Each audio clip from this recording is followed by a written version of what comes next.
Okay guys, we're waiting for YouTube to catch up. Let's see if that works. So YouTube says we're live, but I don't see anything yet. So we're waiting for YouTube to catch up. And there we go. That's awesome. It works. Guys, welcome to another episode of Digital Classroom. Of course, your favorite classroom, because who wants to sit in a classroom, right? It's better to sit on your couch with a bag of popcorn and, of course, have some fun and have somebody next to you who doesn't know how the volume control works on her iPhone. Yeah, Annewiek? Well, Yeah? get the advertising first. Ah, We have the advertising on. yeah. Oh, we have the advertising on, so we should turn the advertising off. I'm sorry, guys, but we're gonna do that later. Okay, so today it's all about reflections. So let me self-reflect now with our intro. And let's see where we go.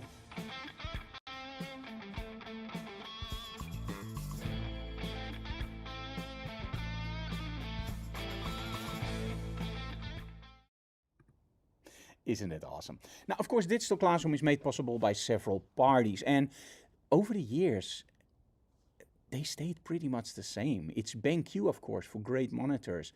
It's Rogue for everything that we use on our strobes here when it's speedlights or hybrid strobes. So our magnetic system, the Rogue flash bender, of course, and we're going to show you a nice reflector.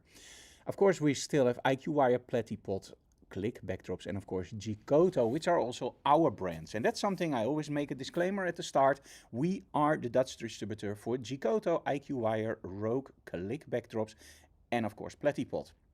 Now, why are we the distributor and why do I make this disclaimer?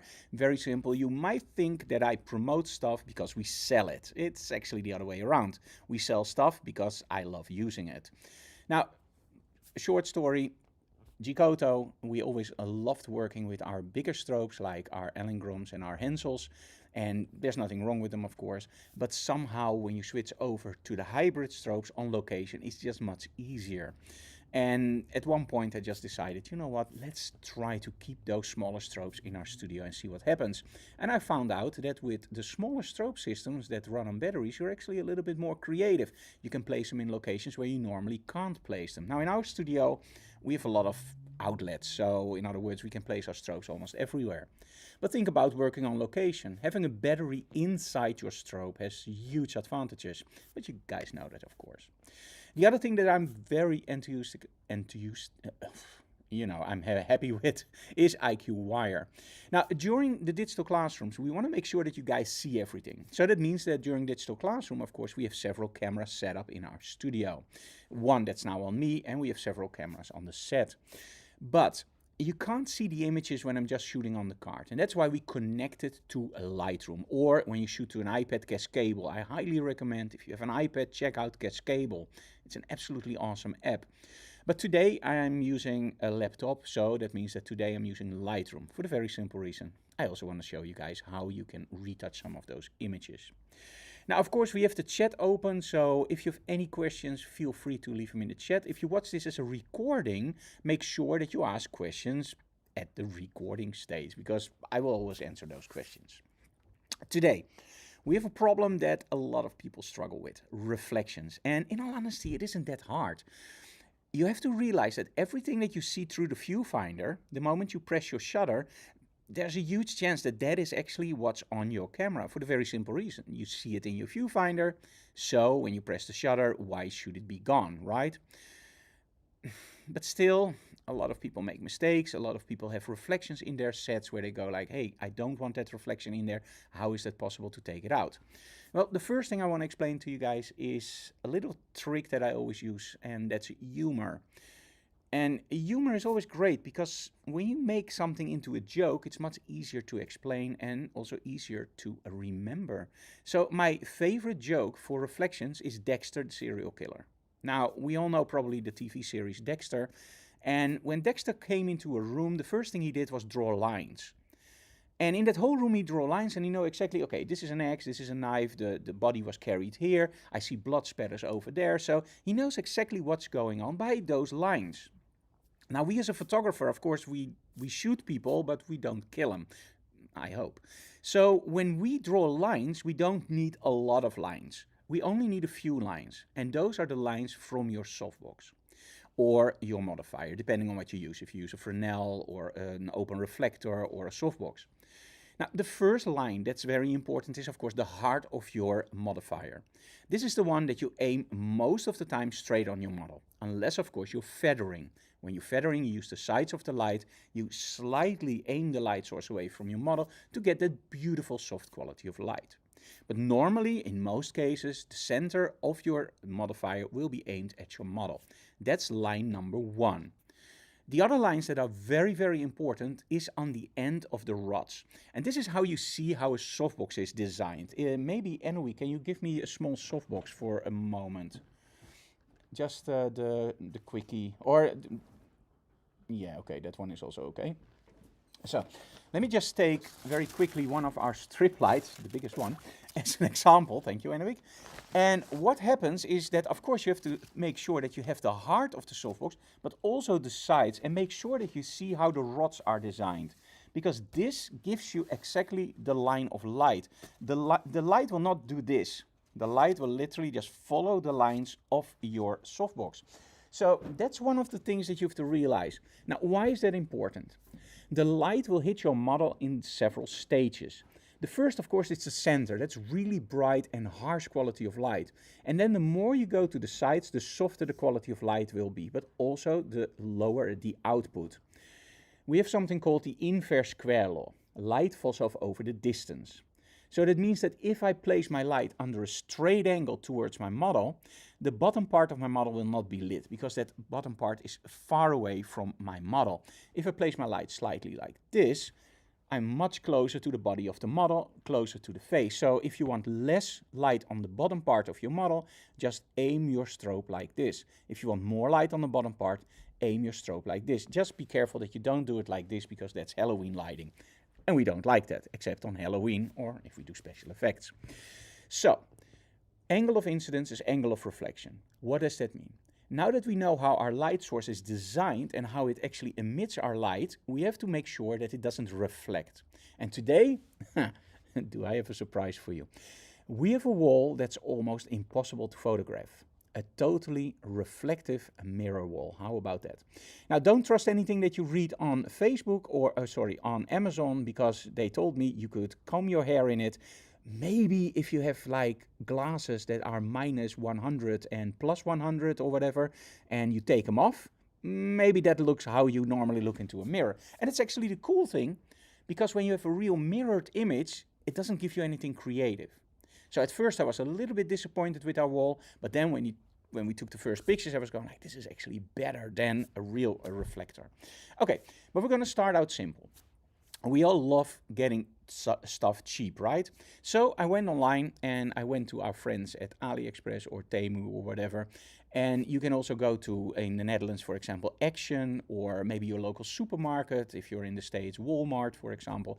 They will have these reflective, tiles. And those, I saw them and I was going like, ooh, this can be a really great backdrop.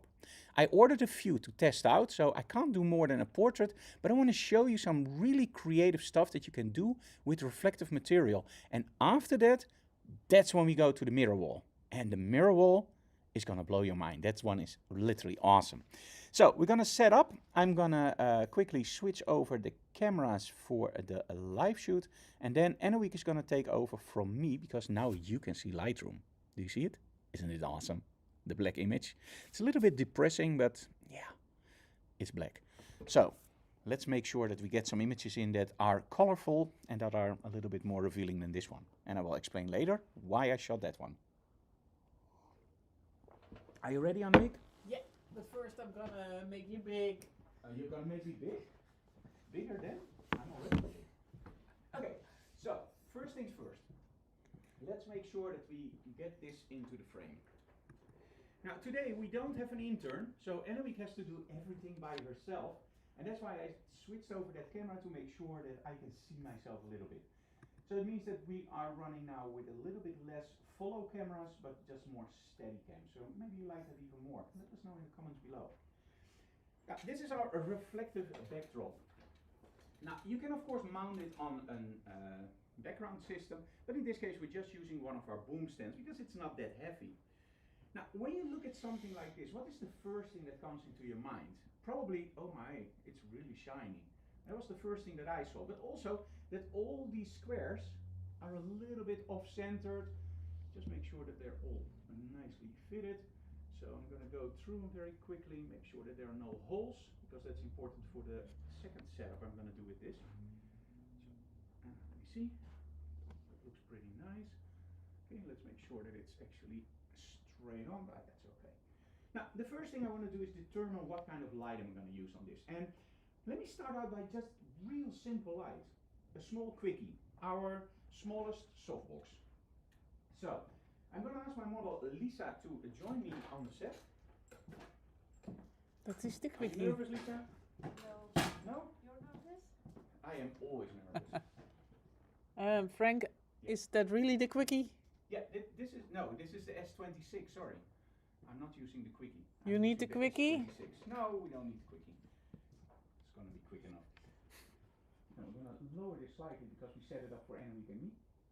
And we are big people. Yeah, I'm small. Yep. Oh. Let me see. There we go. We have to make sure that it's a little bit higher than our model for the very simple reason. I love to shoot my portrait slightly up.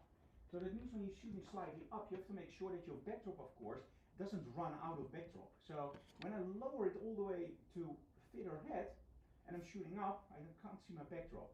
When I leave it just a little bit higher than her head, she's almost standing against it. I know that when I'm shooting from a slightly lower angle, the hero angle, then I will get a proper light on my model.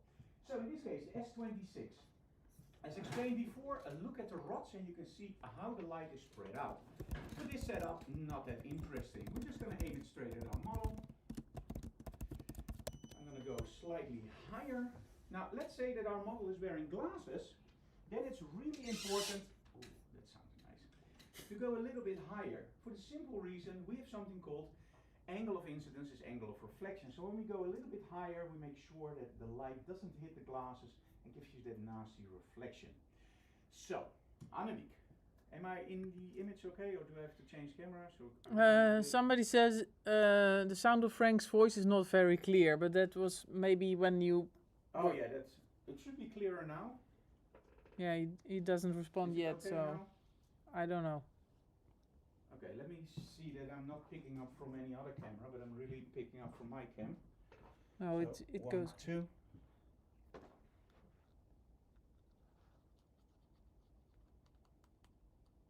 Okay. Ja, je hebt hier wel twee, hè? 1, 2. Of zijn dat dezelfde? No. I think indeed that my camera is not picking up. One moment. It's the laptop camera. Annewiek, go, Okay. please. Let me switch that over very quickly to another camera.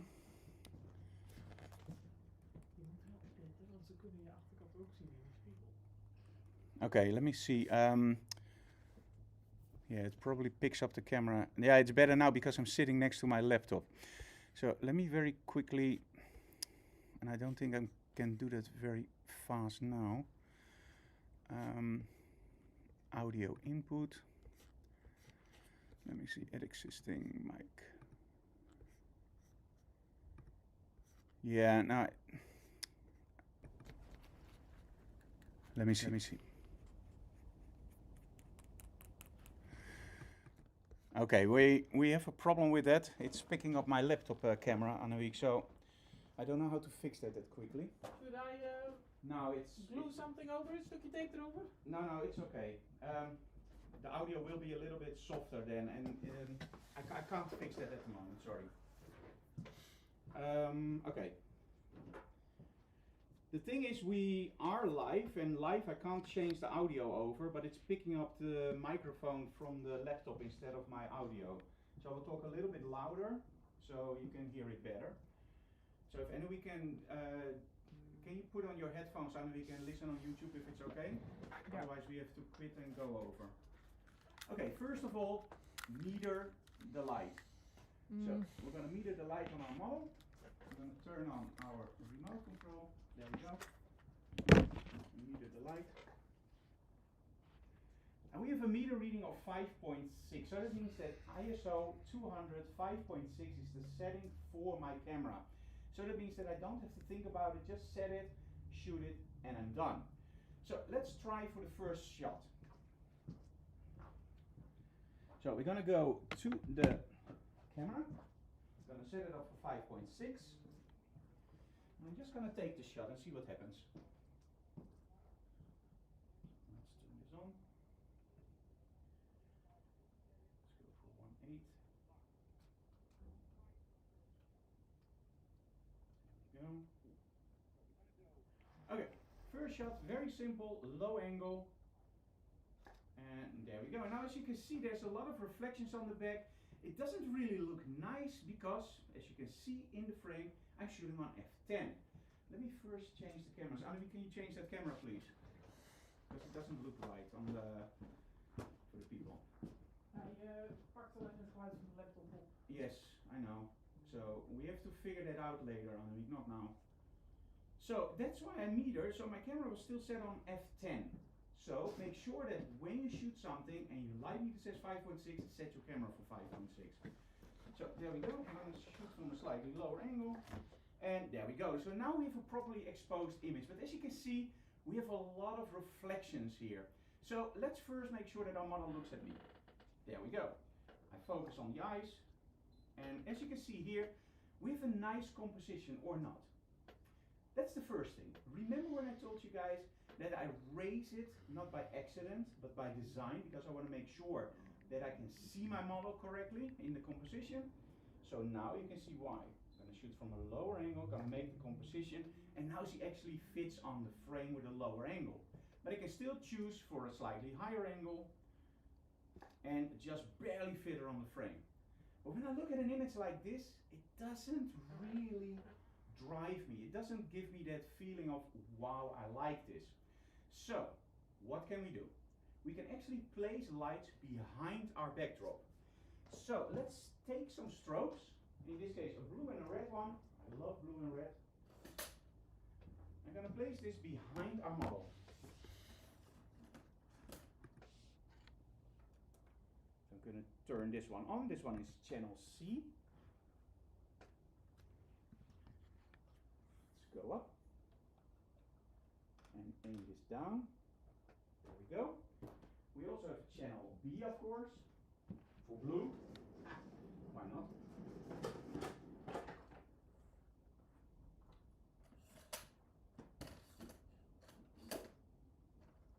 There we go. Gonna do the same thing here. And then in the break I will try to get the audio fixed, guys, so don't worry. I don't know if I can fix it, but I will try. Okay, and here we have channel B. Now what I'm going to do is I'm going to angle them slightly, and I hope you can see that on the camera, but one is slightly angled towards the center, the other one is also slightly angled towards the center, but they're just crossing each other. And we come out on the camera. Yeah. Okay, cool. So, you saw the first image. Let's first try the backlights on 100%. Now you might wonder, like, why on 100%? The reason I'm shooting my backlights at this moment at 100% is because I want to make 100% sure what my range is. When I start low, I might end up going up, up, up, up, up, and maybe I'm running out of batteries or I'm running out of lights. Better is to just shoot one on full power, see how much it overexposes, and then just figure it out. So there we go. Main light, of course, is metered, backlights are not. And as you can see, this is the reason why I start on 100%. Sometimes 100% actually is awesome. As you can see here, I absolutely like this. Cool. But as you can see, I now have a split, red and blue. Let's try if I can change that a little bit. So let's angle blue even more, like this. And let's angle red even more. So now I won't have those big bright spots behind my model, but I will have a little bit more spread. What I'm also going to do is I'm going to take my main light source and I'm going to push that to the side to give it a little bit more side light, which I absolutely love. Should I remeter? Yes. Do I? No. Okay, there we go. Oh, that's much better. Now I don't have that annoying white blown out area. I still have it a little bit, but I have much nicer spread of that light. And now of course I can walk around my model, take my normal portraits, and of course have a little bit of lens flare just over her head like this. If you don't like that, you're out of luck. Or you just choose a slightly higher angle. If you love it, you are in luck, because you can just go a little bit lower and have it in fully. There we go. And in all honesty, I absolutely love it. But in all honesty, this is a little bit too low for me. I like to do it more like this. Okay, can you cross your arms? There we go. A little bit lower. There we go. And now you can see that my backdrop is slightly too low, so lower your arms again. Perfect. And look a little bit that way. Very nice. And as you can see, the lower angles are much better. So that's why I'm shooting those lower angles more. And now it fits nicely on my backdrop, so great. Oh, nice. Should I lower the backdrop? Nope. Awesome. Okay, so this is the first setup. What I'm going to do now is we're going to take this one out and we're going to set up the second setup, and I'm going to try to fix the audio, and I'm going to show you very quickly some tricks that you can do maybe in Photoshop or Lightroom. But first I'm going to try to fix the audio. So Ik heb hier opgeschreven wat je moet doen. let's see. I will first start a small commercial so you guys can literally watch something else while I'm doing this. So there we go. I will be right back.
Okay guys, I think we figured it out.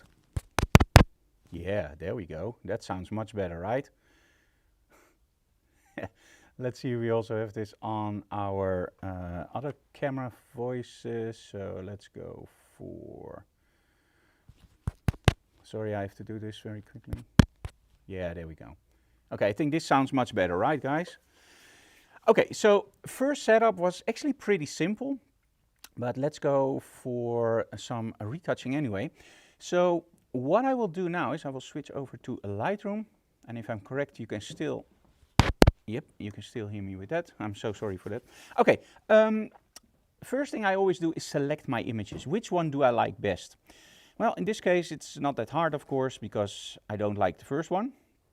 So in Lightroom, the cool thing is that you can always give your preferences. So in other words, you can very quickly select your images which you like and which you don't like. So in this case, black one, no. So press X and a few X's Here X, maybe that one, maybe that one. Okay, nah, that's okay. No, no, no, no, no. Eyes closed, nice.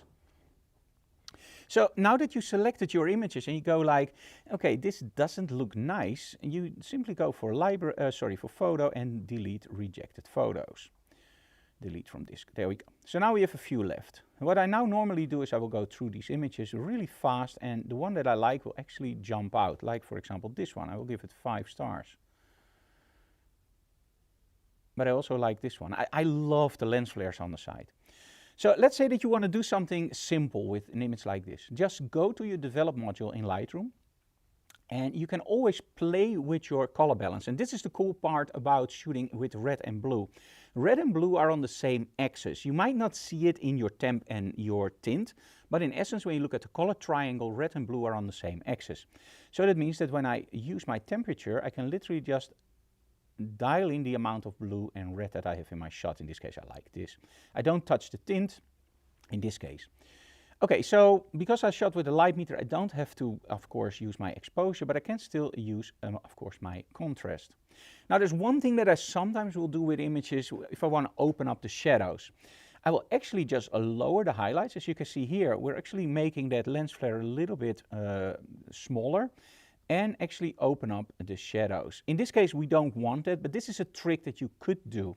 Lightroom is very powerful with your raw files, so make sure that you use it to a maximum content. And I think actually maybe make the lens flare a little bit bigger or smaller. In this case, I think this flows a little bit nicer. Now, in all honesty, when I go for tinting my images, I normally will go just through my presets, and I will just go through them and go like, okay, which one do I like? And then later on, of course, select one of those presets and then change to my heart's content. But these are great starting points. But in this case, let's just start with the simple stuff. So what I will normally do is I will go for the red and the blue channel. Again, that's red and blue. And for example, in the shadows, just take out some of the red and add some in the highlights. And with blue, I'm going to do the opposite. Add some in the shadows and take some out in the highlights. This gives you a really nice look in your images. It just gives you some more contrast in your colors, which I like. And of course, when you want to make sure that your other image has that same look in Lightroom, very simple, just go for filters, go for rated. Now you only see the rated images, and make sure you're not in grid view. In grid view, I mean in library, you have your single shot mode, and you have your grid view. In grid view, you can do most batch adjustments, like for example, select a lot of images and then export. But when you are in the normal mode, like in the develop module, you just use your film strip. So I have one image that I like. I select the other image and I will simply just go for sync. I will leave everything on, except, of course, I will not use a remove, and I will not use crop and transform, because those are often for one image. So at that point, when I only use it for one image, I will not copy that over. But like, for example, color temperature in the studio, we use color checker. So in the studio, mostly that is the same. Exposure, white balance, all those settings, those are the ones that I sync. So synchronize, and now I have both images with the same look. Now in this case, what I don't like is I think we need a little bit straighter crop. There we go. Don't be afraid to crop off too much. As you can see here, just a little bit off the top, it really draws the viewer more into the image.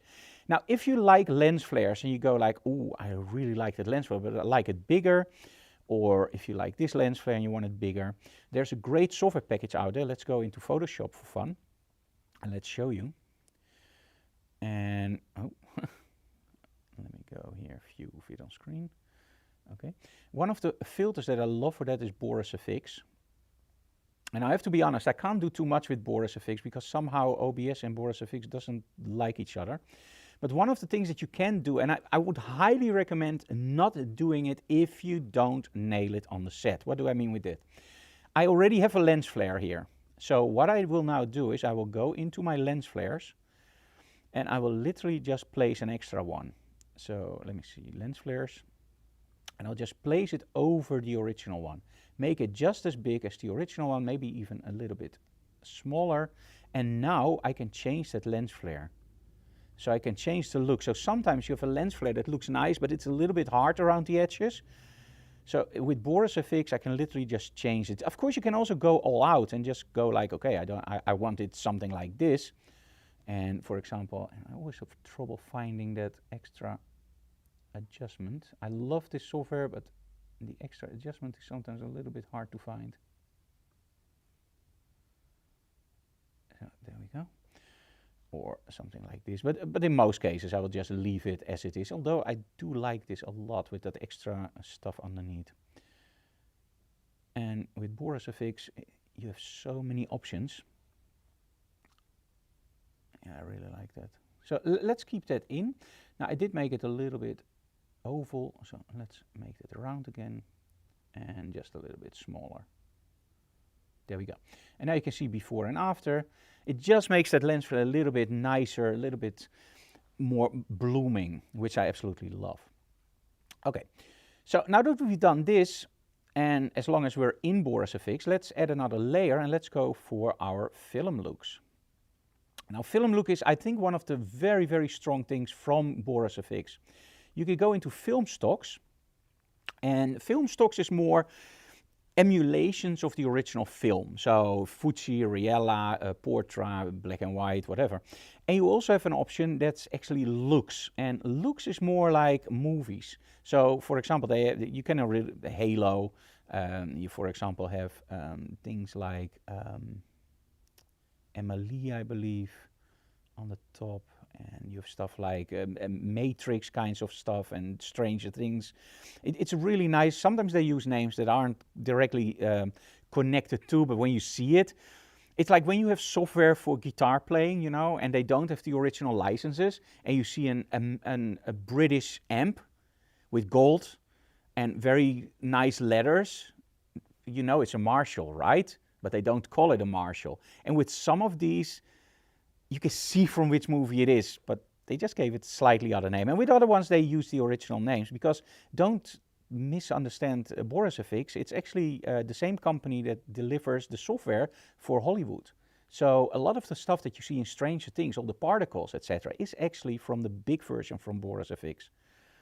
And I forgot what the name was, but it's used a lot. Okay, I'm just going to go for film stocks, because in this case I like that a lot more. And as you can see here, I immediately got it with just one, and that's Agfa Precision. I love that one. If you look at the difference, it's subtle, but it just gives you a little bit more depth.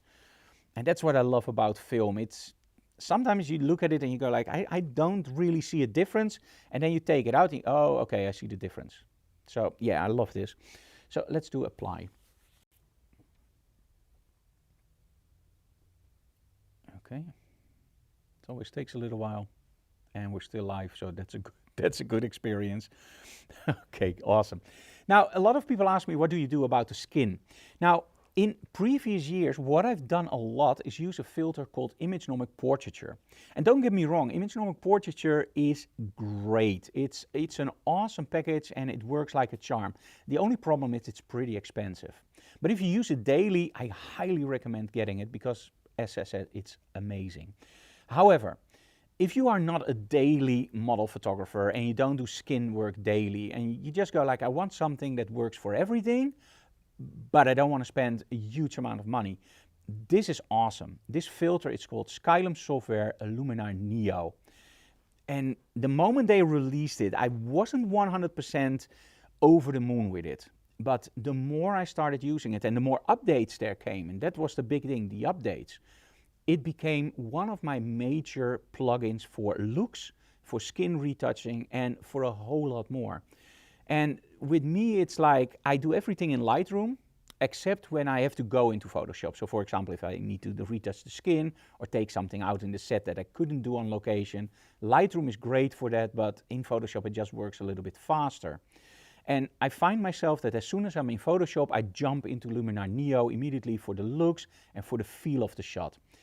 The only problem is presets. I have a lot of presets, and as you can see here, somehow it wants to load all those presets, which is a huge stress on my system at the moment when streaming, so we're not going to do that. So what we're going to do here is I'm going to go for my edits and I'm going to discard everything. There we go. Okay, So we're going to go for my edits and we're going to go for tools.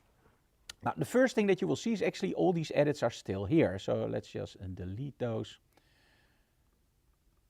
And because we don't need them anymore. And I never found out an easier way for this. Probably my fault. Okay, tools. Now, when I zoom in, Lisa has a very, very good skin. But we can always improve, right? So let's go for our skin. And sometimes that's the only thing I do. And the thing is, they do it really subtle. So 100% sounds insane when you use another filter, but with Luminar Neo, 100% is actually my starting point. As you can see here, it doesn't overly retouch the skin. It actually keeps all the detail there. And even when you do on and off, it's a huge difference. And you can also do shine removal. In this case, I don't really need it, but you can always use it a little bit. And the only thing that I have hit and miss with is the skin removal. So not the skin removal. The skin, that would be an awesome shot, right? No, the skin defect removal. Sometimes that works, sometimes it doesn't. And in all honesty, for me personally, I would just do that in Photoshop with the healing brush. It's not a big thing, so why not? Now, the cool thing about Neo is that as soon as you are done in your tools, you can go to your edits. And in your edits, as you can see here, I now have a skin. So I can do this on and off. But there's something else. I can also go back and go again to skin. And you might think like, okay, Frank, so now you're doing skin and you're redoing the skin. No, you're actually adding to it. Look at this. So now I can go for another 100%, which is too much. So go down a little bit. There we go. Now when I go to edits, you can see that it added the skin. So now I have 2. So this is what I added. Just a little bit. Okay. Okay, it looks nice. Let's go back for tools.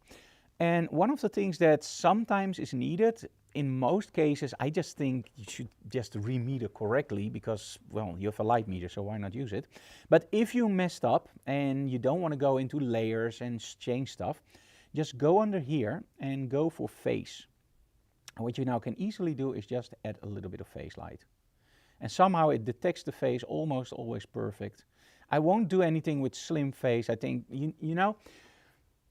And as you see, I'm really enthusiastic about Luminar Neo. The thing that I want to stress, I would wish, and this is literally a wish, that manufacturers would stop adding stuff into Photoshop or in, not into Photoshop by the way, because in Photoshop you don't find this, but in plugins, by changing the body structure of somebody, changing the face, making the eyes bigger, making the mouth bigger.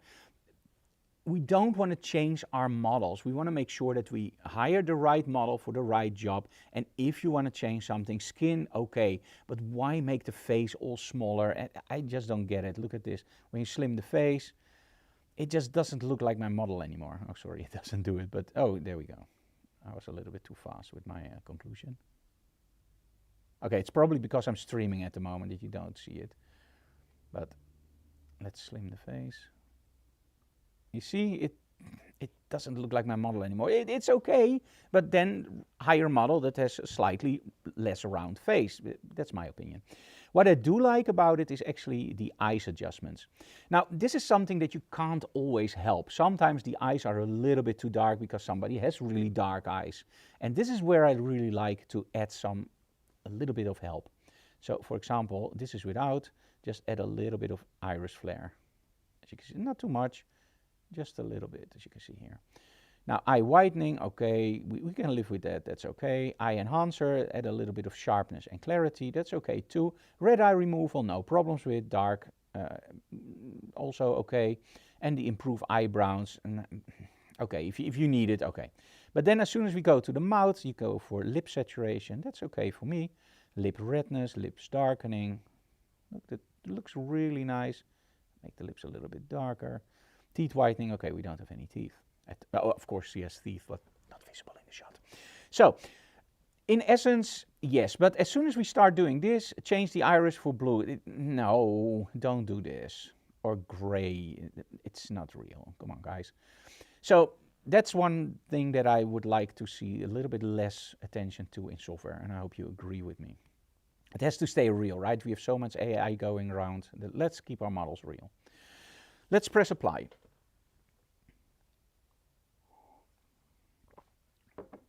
And as you can see there, we have our first image with a nice lens flare. Now, in my case, I always save this as a copy. And believe it or not, I'm actually saving this as a JPEG. Oh no, yes. And I will explain to you in a few seconds why we do this. So let's do this, retouched. There we go. And just do this. Great. Okay, file close. Let's go back into Lightroom. Okay, now let me switch over to our main camera for now.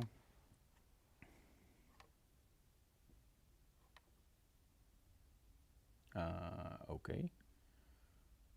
Of course, we have to do this. Sorry, I have to do it in OBS. Okay, so why do I store in JPEG? Now, in the past, I would have told you guys don't ever store in JPEG because JPEG is a lossy format, it's 8 bits, and you can't store it in ProPhoto RGB. Now, when I started out with digital photography, everything was, I believe, 0.5 megapixel. Now I'm feeling really old. And my first real digital camera was a Canon, I believe a 10D. After the HP 850, it was a small point and shoot camera, and before that I had a Kodak, I believe DC-40 Annewiek, like a UFO. We had it on our honeymoon, and the problem was it didn't have memory. So as soon as it was full, you had to go back to the hotel room and empty it. Now, when you're on your honeymoon, it's no problem to go back to your hotel room. So I was actually trying to fill it up much faster to go back anyway. So, we've gone a long way. And when I started out, I thought it was wise to shoot everything in RAW, which still is wise, of course, and then retouch it in ProPhoto RGB and store it as TIFF. Because then we had the biggest files, biggest quality, and it's great. We're now more than 15 years later, and I'm still working on an Adobe RGB monitor from BenQ. I'm still using Adobe RGB, and in all honesty, ProPhoto RGB, I don't see any use for it. Printers, no. Delivering to a client, oh, hell no, because the client often doesn't know even how to handle Adobe RGB. So we send sRGB to the clients. So why store one photo in 250 megabytes when I can store exactly the same photo in 25 megabytes and save a boatload of money on hard drives? Now, when you start out with photography, that's not really a problem. When I look at my portfolio at the moment and I just look at Lightroom, I have over 500,000 images in there. Imagine what it is if an image is 250 megabytes or 25 megabytes. That saves you a boatload on hard drive space, but also it will make your whole workflow a lot faster and easier. Now, you might say, okay, but if you store in JPEG, and every time you edit and you save, you lose a little bit of information. And that's 100% true. I totally agree. The problem is, if I retouch an image, how often do I reopen that image? How often do I go back to that image? And remember, I still have the RAW files. And you saw how easy it is to retouch nowadays. So maybe if we would have spent 10 hours on one retouch, then I would maybe store it as a DNG or as a you know what I mean, a PSD. That was what I was looking for. So maybe I store it as a PSD, as a TIFF, but when I just store it for saving, I will just use JPEG Adobe RGB. Okay, so we are almost ready for the next set. I'm going to go back for the library. I'm going to open it up almost full screen so you guys, oh, I can make that a little bit smaller for you guys so you can see it better. There we go. Okay, next setup is going to be a little bit more challenging. So let's switch over for the cameras. There we go. And what I want to do with the next set is actually this. Ha! Do you see that? Isn't that freaking awesome? That's our mirror wall. Yes. Oh, what am I doing? This is going to be terrible to do it on live, but okay, we're going to try. Okay, I think my audio is still working, Annewiek. Yep, that's great. Okay, so first problem, the mirror wall. So now we have our setup in our studio, and of course everything is nice. Let me turn over this so I can see what I'm doing. There we go. Okay, so the mirror wall is okay, but the first thing I have to do is I want to make sure that we don't have anything in our studio reflecting. So the first shot I want to take is actually a black shot. There we go. So now as you can see the image, I hope, oh, wait a minute, I have to set my filtering off. Otherwise you don't see the new images.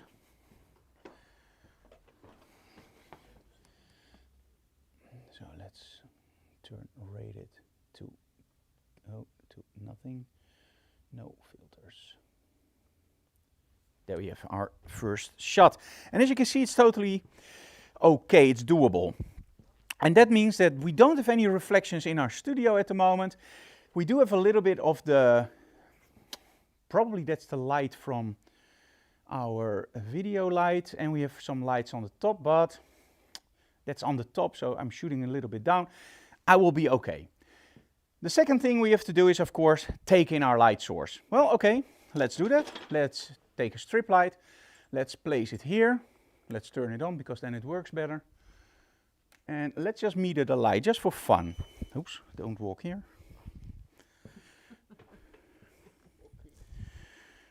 All those cables. Okay, so let's see what we can do. Let's meter the lights. You will be standing against the wall, approximately here. Okay, 5.6. So Lisa, can you stand against the wall, please? Now, this is going to be fun. So a little bit more that way. Perfect. So I'm going to aim my light at my model. I'm going to aim it slightly down. So I want to make sure that I have a proper exposure. So 4.07. So I have to go up 1/3 of an f-stop on my remote for 5.6. It's so easy, a light meter. Guys, you should really get one if you don't have one already. Okay. And there we go. Okay.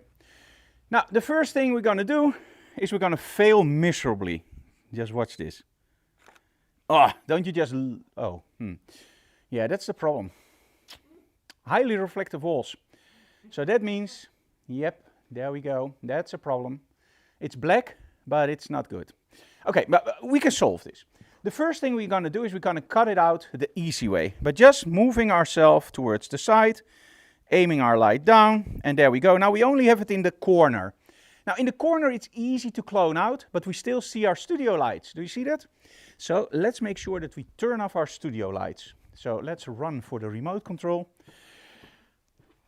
Let's see how far the audio reaches. I'm all the way in the restroom now. I'm all the way outside. I'm home now. Okay, let's turn off all the studio lighting. So, it was 2 miles away. So, let's shoot from here. And now we shouldn't have any studio lights anymore. There we go. And I absolutely love this. But it doesn't excite me as a photographer. It's just a black wall with a model. It's a great model, but it doesn't really give me that oomph effect. That, wow, what the hell's going on here? I want to do that too. So let's do something that I normally won't do. So when I normally shoot something, I always think about simple psychology. We read from the top left to the bottom right. So that means that in my composition, I want my model all the way to the right side of the frame, looking inside, meaning my viewer is captured. In most cases, that means that I will place my light here. But in this case, because I'm having a lot of reflections, I can cut it out, but at that point, I don't have that nice rim lighting effect. So what I'm actually going to do is I'm going to take my light and I'm going to place it here. Totally opposite from what I would normally do. So I'm going to aim it slightly down. Ooh, there we go. I have to remeter probably, but I won't do that now. Or should I? Yes, of course, we're going to remeter. So, turn on the light meter. Are you having fun? Me too. 5.64. So we have to go down 1/3 of an f-stop on the remote. Let's go down. Okay. Now the cool thing is, now when I shoot into my model, I can literally make her look down. Oh, we have another problem. Do you see the reflection? Yeah. That's terrible, right? What did I do? Why? Okay.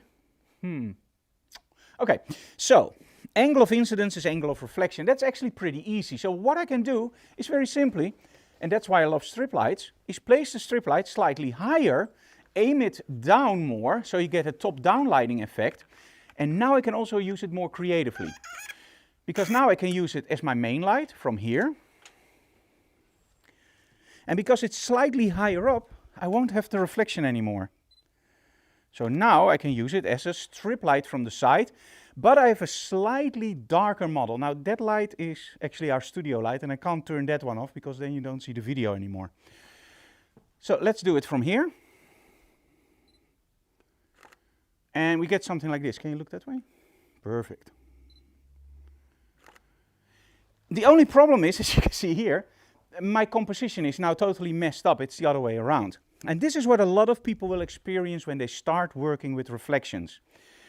Whatever you do, how you turn, you will still get that reflection in. How do you solve it? Very simple. Draw the lines, look at your image. What do we want? We want nice flowing light over our model. So we're going to go back to our first position. Going to place our light here, but I'm going to place it very, very tight to the backdrop, like this. At this point, I'm not going to remeter yet. So first want to see how it looks. I'm going to shoot from a slightly higher angle up, or sorry, down, and now I get something like this. Again, don't look at the video light. Now I have a nice reflection on the backdrop, I can see my model properly, and I don't see my softbox anymore. That's nice. So can you look all the way there? So let's see if I can get away with slightly more here. Oh, that even works. Now I don't see that reflection anymore, but it also looks a little bit boring, right? I go like, yeah, I don't know. So Lisa, can you move all the way over there? And stop. Yes, perfect.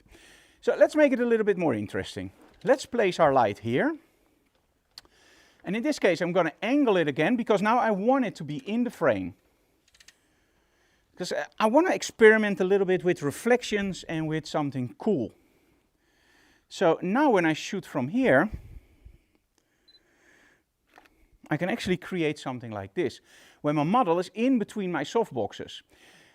This gives me already something to play with. This is already a little bit nicer, but it misses some extra glue, right? So let's make sure that we can use that reflection. How about using, with this dress, a red strobe? And because we have a reflective backdrop, why not use that red strobe on our backdrop and just blast the backdrop with red and see what happens. So this is my C. Okay. I have to place it slightly closer due to that there's no grid on it.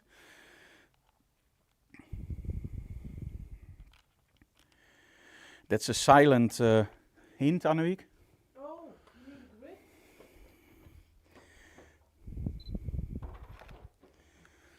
There we go. So it's okay, but it doesn't really oomph yet. There we go, awesome. So now that I have a grid on it, I can actually move it slightly further away and aim it more towards my model. Let's see what happens here. I'm going to zoom in slightly more. And there we go. So now I can place it slightly behind my model, as you can see here. But how about when we just add a little bit more spice? Let's go for full power. Remember, always start at full power, never start low, because when you go up, sometimes you think, oh man, we got it. And then you never did it on full power. And then you see somebody else doing it on full power and you go like, wow, that looks absolutely amazing. So always try it on full power first. You can always go down. Look at that. Now, this is something that gives me a little bit more oomph. I like that the softbox is in the frame. Maybe we add a little bit of motion. How about that? Can you turn around? And when I say yes, turn around very violently. Are you ready? Yeah. 1, 2, go. And now the only thing is do it the other way around. Are you ready? Yeah. 1, oh, sorry. 1, 2, go. All the way. turn all the way and just throw your hair around. And you have to end looking here. Okay. Yeah, so it's really all the way around. Are you ready? Yeah. 1, 2, go. Ah, look at that. Hold your hands a little bit wider while you're doing that. 1, 2, go. Nice. So now we have a little bit more of that effect where I go like, okay, I really like this. How about when we take the grid off? So let's take the grid off and let's see if we have even more spread now. Are you ready? Yeah. 1, 2, go. Now, in all honesty, this is way too much because now I also see the building, I see the top, and I see a lot of extra reflection. So the grid is very important to make sure that we narrow that light of, that beam of light, as you can see here. Okay, you're not getting sick, right? No. Okay. Oh, sorry. 1, 2, go. Nice. Again, it doesn't really excite me yet. There's something missing. Do you agree? What's missing? Blue. Blue? Okay. Blue. Why not? Let's use blue, but let's use blue slightly different. Now, what you would normally do with blue, maybe, is aim it at the backdrop, make it reflect back. How about if we don't do that? Well, we're going to actually aim it against the backdrop. Now, I have to be honest, I never did this before. So if it goes wrong, that's the fun part. I love to try stuff that I never did before, because if it works, it always gives me nice images. Okay, let's aim that down. And in this case, I'm not using a grid yet. I might do it later on. Yes, it's on. And that's actually my channel B from blue. Always remember that kind of stuff. Okay. Oh, you don't have to move yet. Just stand nicely as you are. Now I can see my strobe in the backdrop, so I see where my reflections are, and I can do stuff like this. Now as you can see here, this is way over the top. This is way too much. So let's take that blue down to half, or 1/8 in this case. Okay. Ah, there we go. So now I made that reflection on the backdrop, but it's, as you can see here, it opens up her back. In all honesty, maybe not, maybe yes, but in my case, no. Because I like it the way that I have the red set up. So let's take this one to the back and let's aim it again at our backdrop and not at our model. Now, what it will do is it will take out slightly the reflections, but it will also give me a nice glow. And I think when the model turns around in a moment, we get a much nicer look. Oh, you don't have to do that yet. Very enthusiastic. There we go. Just aim it slightly behind her, like this. Let's see. Ah, nice. And I think maybe slightly lower. It's all a game of angles. Make sure that you see it in your frame and then just slightly take it out for the perfect lens flare. There we go, that's nice. The only thing is, as you can see here, I'm adding now a lot of light, so I'm getting a little bit overexposed. So I'm going to open up my close my aperture to f8. And we can see you. Yep, and you can see me, and that should be solved now. Yes. Okay, I'm going to go for a more extreme angle like here. Let's see if it still works. As you can see here, it gives me now more blue on my model, but I'm losing that reflection. So what I'm going to do is I'm going to aim my reflection more towards my backdrop.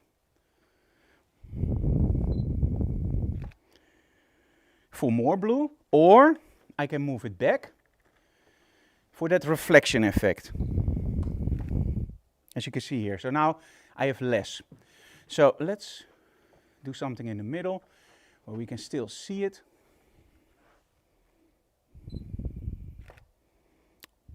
That's nice. Let me see if I have enough light on my model's face. Yep, not too much blue. No, that's okay. Okay, now you can turn around. And when I say yes, turn around very violently and shake your hairs. 1, 2, go. Nice. So it's a little bit experimenting what I like, where I like it. When you turn, look up and stop around here. 1, 2, go. As you can see here, I can also make her look straight into the light for some special effect. I like the softboxes in there. If you don't like the softboxes in there, you can easily just take them out by just going up slightly higher. Okay, turn around. Are you ready? 1, 2, go. But it loses the power, as you can see here. Okay, so now that we've done this, let's reset and let's make it more interesting. Now, let's say that you don't like that softbox in the frame, and I totally agree in this case, maybe it's too much. So, how can we build something that's a little bit more relaxed? Well, you know it's angle of incidence is angle of reflection, right? So I want to make sure that my main light doesn't reflect back on my model. That's the first thing I have to do. By the way, how do you like our new stands? No more hitting people. You can just pick it up and it collapses on itself. Isn't that awesome? So, okay, let's make our model stand there. Let's make our light source totally horizontal. And let's aim it all the way up and then angle it down. This way, I'm using the grid to make sure that my model is properly lit. I have a nice light fall off, but if I'm shooting, I can probably clone it out or take it out by just using the right angle. Not in Photoshop, of course. So slightly higher, follow your lines. Okay. There we go. Let's use our light meter. Yep, light is okay. Okay, 4.07. We're constantly close to that 5.6. I don't get, Annewiek, what do you mean? This one? Okay. Okay. Let's first take out the colors. Cool. Okay, first shot, I'm going to shoot slightly from an angle. Okay, look down a little bit. There we go. Now, as you can see here, really nice, really dark. Let's go for 5.6, what it's supposed to be. I don't have my lucky hat on today. There we go. It's okay, but it doesn't really excite me yet. Let's see from another angle. Let's see if that works better. Okay, look down a little bit. And as you know, I love shooting from this angle. Ah, there we go. Now, for the first time, I get an image that I like, without all the extra stuff. Okay, look towards the light a little bit to get more light in your eyes. Okay, a little bit more here towards my hand. There we go, that's awesome. Nice. And you can move around your model. And the nice thing is, because it's darker, you don't see me in the frame. So I got some cool images. Can you tilt your head that way? And look down. Perfect. And again, if you want your strobe in the frame, just go lower. And as you can see, there it is. In this case, we don't want it in the frame. Okay, so what can we do now? Let's take our strobes. Let's start with our blue one and place that here. And then we take our red one and place that here. Let's see. There we go. Is there a grid on? Yes. First one is blue. Okay. Second one is red. No. Because the colors I don't meter. The colors are like cooking. You add them or you subtract them depending on what you want. Now in this case I want one of my strobes to show up as a nice red round thing, as you can see there. Round thing. Now the red one I'm going to overpower. So in other words, the grid is still on there and we're going to try to get it a little bit more brighter. So let's go for half power or full power, why not? Let's try that first. It's a little bit too much, but you can always feather. Placing the light slightly here. There we go. And as soon as I have that one figured out, we're going to add the blue one. Ah, that's nice. Now the blue one, I'm going to add a little bit closer to my model. And I'm going to shoot under a slight angle. There we go. Now the red one, as you can see, is still, it's not overpowering, right? And that's because there's a grid on. So let's take that grid out. Annewiek, what's the problem? Huh? No problem? No problem at all. Oh, okay, cool. Okay, cool. Okay. Now you can see that my red is totally overpowered. So let's ask our model to step one step forward. And another step forward. And another step forward. And now I lost my connection to my camera. Okay, one step back. Cool. Let's reconnect the camera. This is the nice thing about the IQ wire. Normally, I would have now yanked my camera out of my hands, but because I have a breaking point, I can just connect it back again. And if I'm correct, my camera will be recognized again and we can shoot. Nergens op. Let's see. I don't see my frame anymore. One moment. Let's see why it doesn't do that.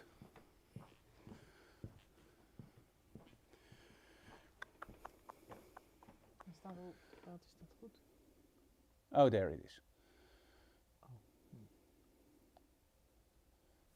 And we activated the other monitor and then the tethering disappears. But that's no problem. So you can activate the other one, but then I don't see it. So what I now did is I placed my model more to the fore side.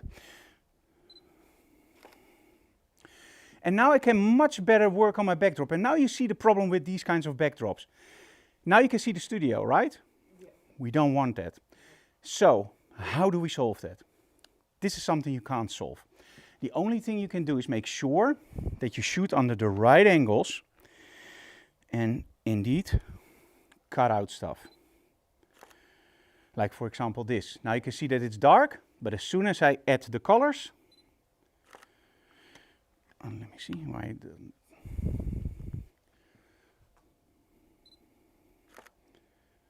You will see the reflections, right? Okay, angle of incidence is angle of reflection, so that's what we see. Can you stand back against the wall, please? Annewiek, wat is er? Okay. Let's aim this strobe all the way up. And aim it slightly towards my backdrop. Same we're going to do here.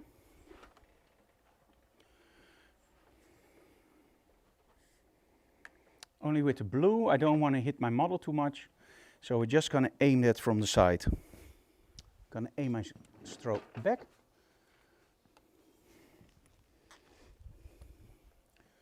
And let's see what happens now. And this is pure to show you guys what's going on. As you can see here, I am the one that's now in the frame. And which color do you think that does that? Exactly, the red one. So let's turn the red one to the same level as the blue one and make it more intense. Oh, sorry, more intimate. So a little bit less light. And now you see that the studio is dark. So what you have to do is you have to remember you start out on 100% to make sure that you see what the light is doing. But it reflects back so much that even when I'm wearing black, I show up in the image. In fact, the whole studio shows up. You can prevent this by angling your light, like I did here, or using a grid, because with a grid you're also angling the light. So overall, this shot I like a lot more. Let's try to up the ante by changing the angle from my light to get a little bit more of that high contrast lighting. Okay, look down a little bit. There we go.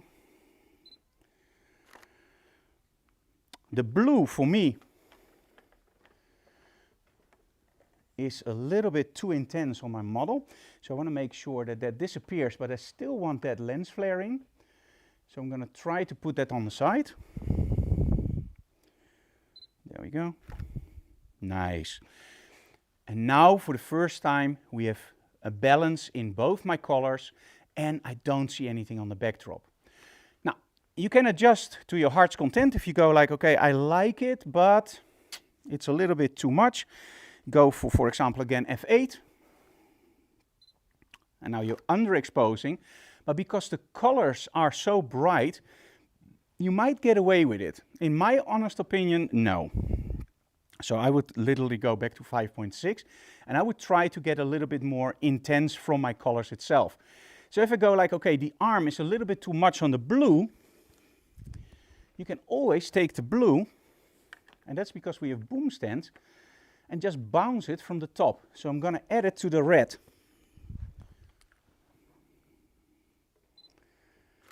And there you go. So now she has it more on her face, as you can see here. If you don't want it on the face, aim it slightly up.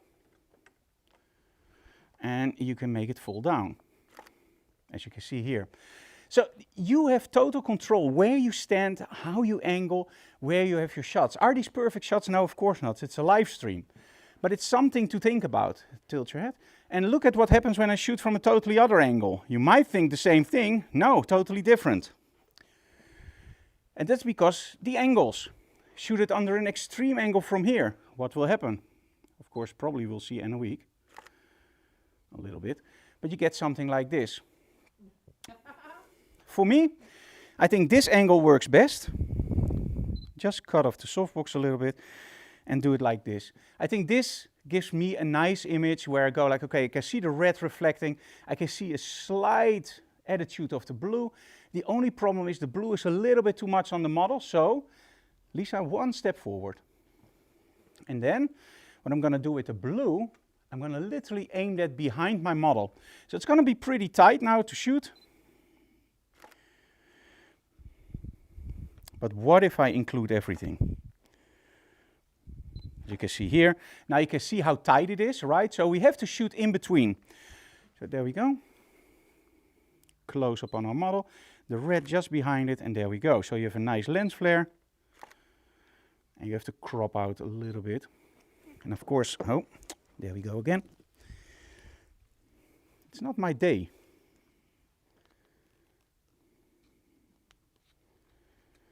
Okay, cool. Connect it again. Yeah, oh.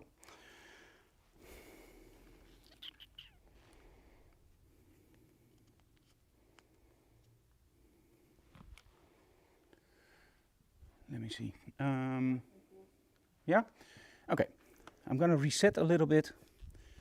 Okay. Stand against the wall. What I'm going to do is I'm going to take out my strip light.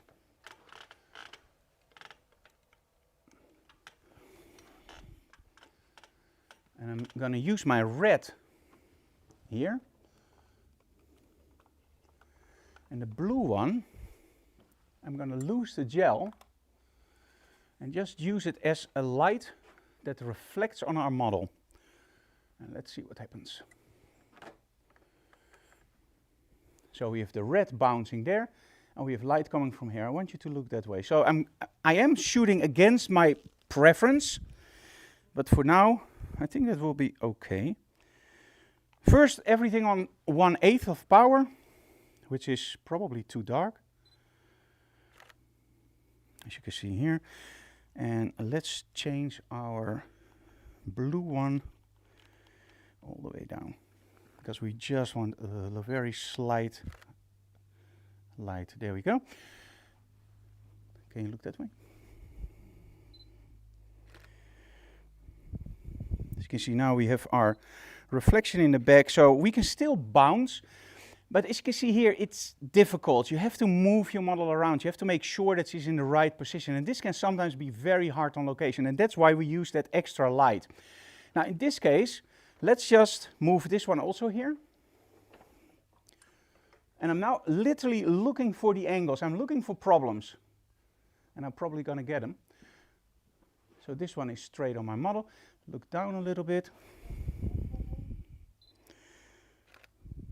And there we go. So now I can place that light behind my model. A little bit of the studio light there. Now when I look at the red, I go like, ooh, I really like that. But let's try that with a little bit more openness. So F4. I'm slightly overexposing now. And let's take that red out. There we go. That's too much overexposure. There we go. Now, you can still see the studio a little bit. That's something we can easily take out in Photoshop. But overall, I think this is nice. And in all honesty, add a little bit of motion. And there we go. So can you turn around? And when I say yes, turn around very violently and shake your hairs. Are you ready? Yeah. 1, 2, go. And another one. 1, 2, go. And the final one. As you can see here, I have to place myself somewhere else because he's moving around. 1, 2, go. Okay. Make sure that you stay in the light. So one step that way. Perfect. And then when you're done, look straight into that strobe. Yes? Okay. 1, 2, go. Nice. That one I like. Okay, let's see what we can do with this one in Photoshop. Because I've got some cool shots and some cool ideas. I have to change the battery first. Okay.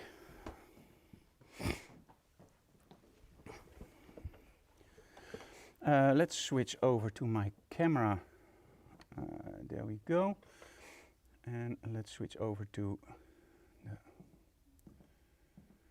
main camera first so I can explain something to you guys.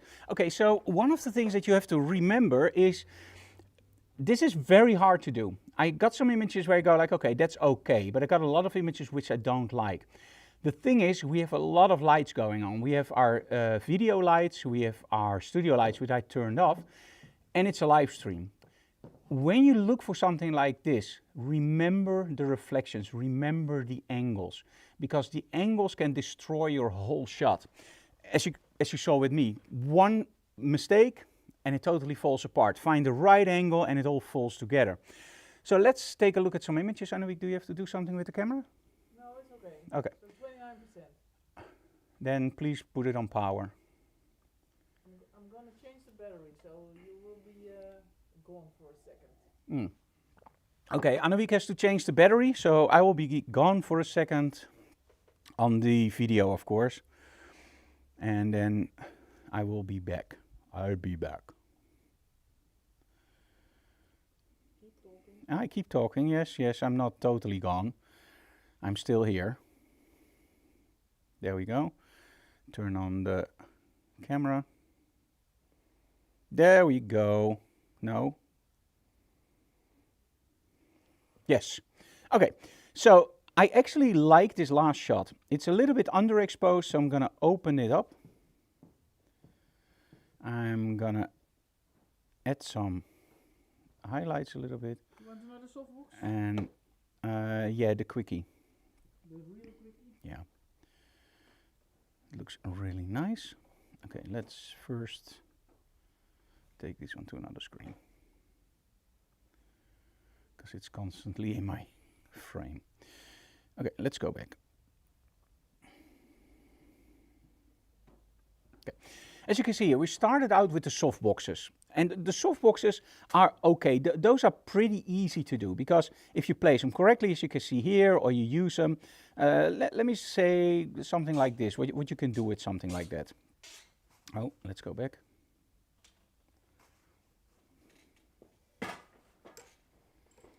Okay, let's do the same thing again. So X, X, X. These are all images I don't like.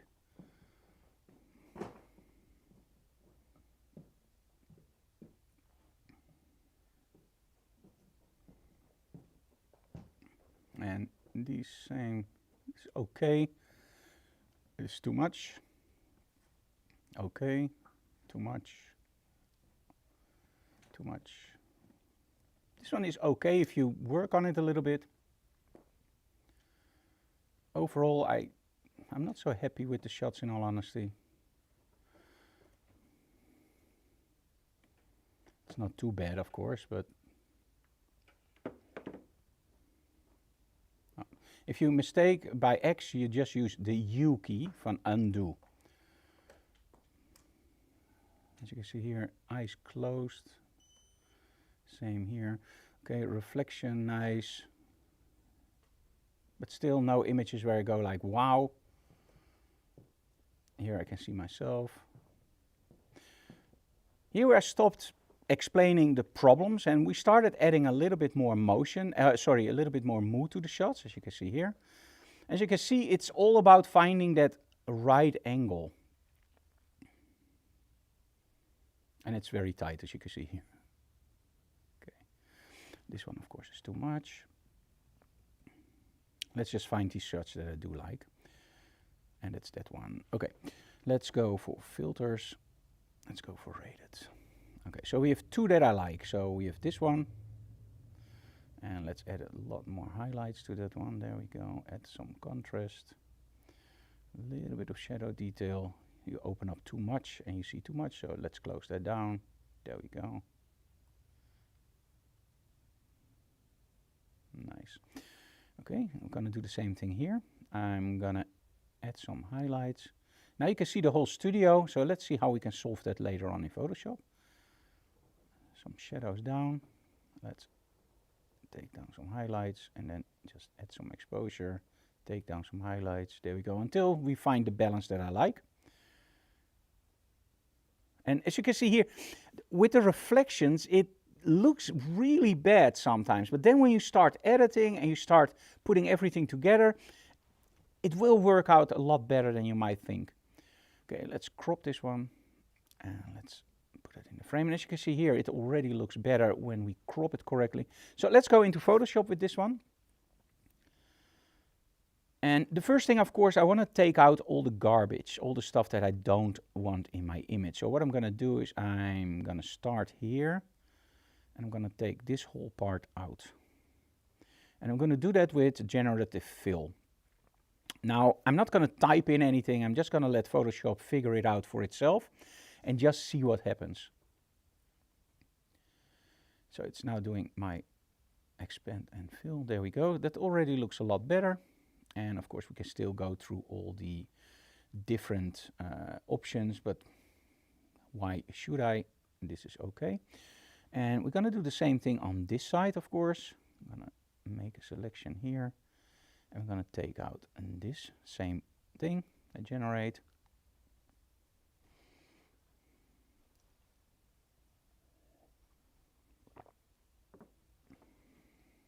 There we go. Is that good enough? Yeah. And in all honesty, sometimes you need variations, but let's be honest, there's no variation here. So, great. Now, the lines in the backdrop, that's a choice. You can leave them in or you can take them out. In this case, I'm just going to leave them in because there are lines everywhere. And that's the same with the strobe. I can take it out, but I have something in my mind now, what I want to do in Boris FX, where I want to just change the image. And in this case, I want something, and that's why we use this wall. I'm not want something that's a family shot. I don't want just a portfolio shot. I want something that's more interesting. So while shooting this in the raw files, you don't see the end result yet. You have to think that out. And that's why I'm using the angle of reflection to get that lens flare in. So watch what I'm going to do. I'm going to go into Boris FX. And as I told you before, if you use lens flares, make sure that there was a lens flare. So let's add for light. Let's go for our lens flares. And let's just add one over here. Now that's a red one, of course. So let's also make that red. Make it nice and big. You can, of course, change the color of that red. So let's do that. Let's go for that. There we go. Now, see before and after. As you can see, it just opens that up a lot. I don't like the effect that's going on here, so I'm going to try to soften that a little bit. And that's probably by choosing a different lens flare. Or maybe just a different color. Let's try that in a moment. Oh, that one I really like. You can also choose, of course, to place it here. But in this case, I want it here.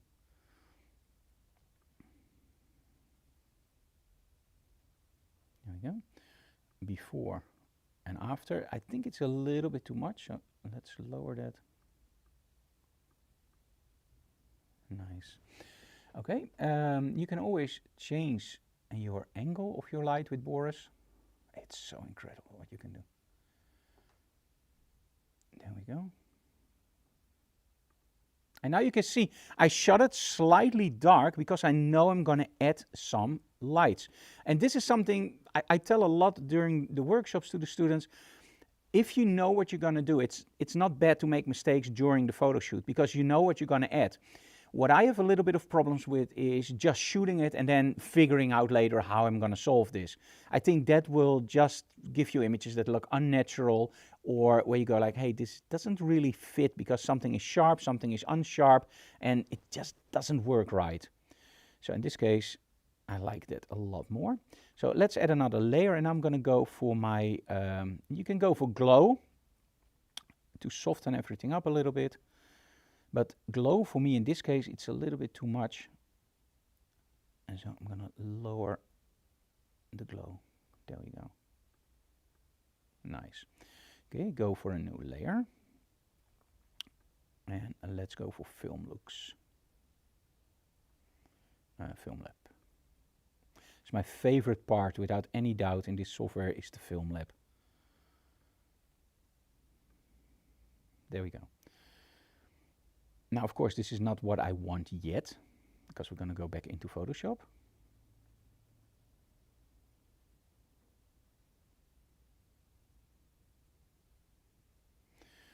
And here I'm just going to use some curves to make it slightly darker or brighter, depending on what you want, and just make the black point a little bit more intense.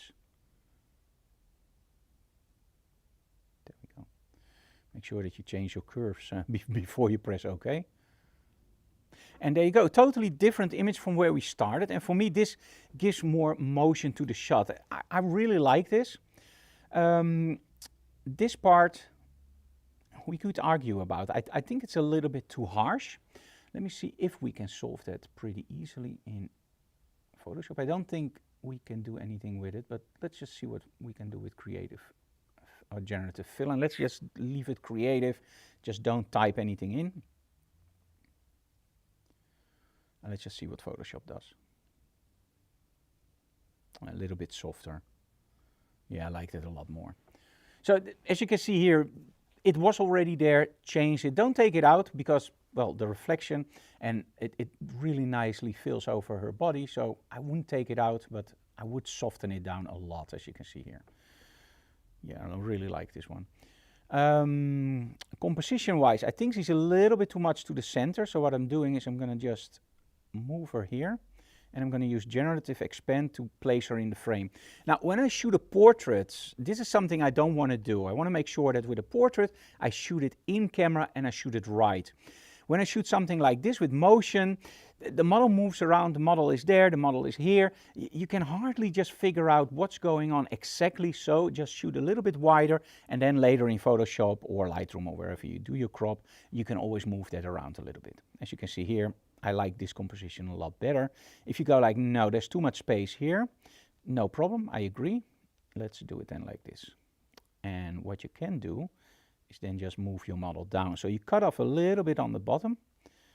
And the problem is only I'm losing her hand. So in this case, it's a little bit between a rock and a hard place. But I think this is the best solution. And overall, it's okay. You know, it's a live stream. We're not going to shoot the best images possible. But I think overall it's okay. So let's take a look at the other one.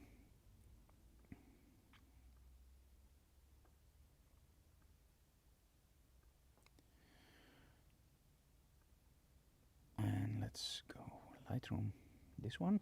Let's make that a little bit more interesting. So here, of course, we have a more darker set. So I can crop slightly more. And let's move her here. Of course, we want to take out some stuff, and this is one of the tricks that I want to show you that's really nice. Go for your image, go for layer, go for a new adjustment layer and choose levels or curves. In my case, I'm going to do curves. What I'm now doing is I'm going to open up everything. So I want to make sure where is my problem area. Okay, great.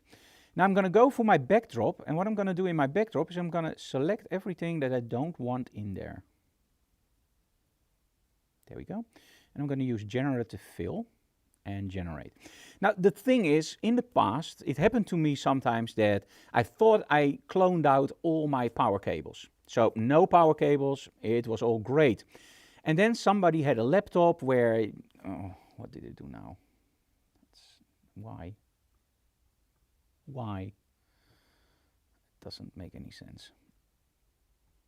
So in that case, when you go like okay, then just do it in smaller steps. And just do dark. I don't know. Maybe. So I thought I cloned out all my power cables, and then somebody had a laptop where he looked under a slight angle, and well, with the old displays, you saw a power cable, or even worse, you saw a small part of a power cable, which is even more annoying, because then you can see you tried to clone it out and it didn't work. Okay, this one is better. By doing this, I'm creating a separate layer, and I'm using a layer with curves. So that means that I'm opening up all my shadows, and I can see exactly what's going on in my backdrop. So I can literally just select stuff and use generative fill. Let's see if it does it now. Probably it takes out from the dress. We'll see that in a second.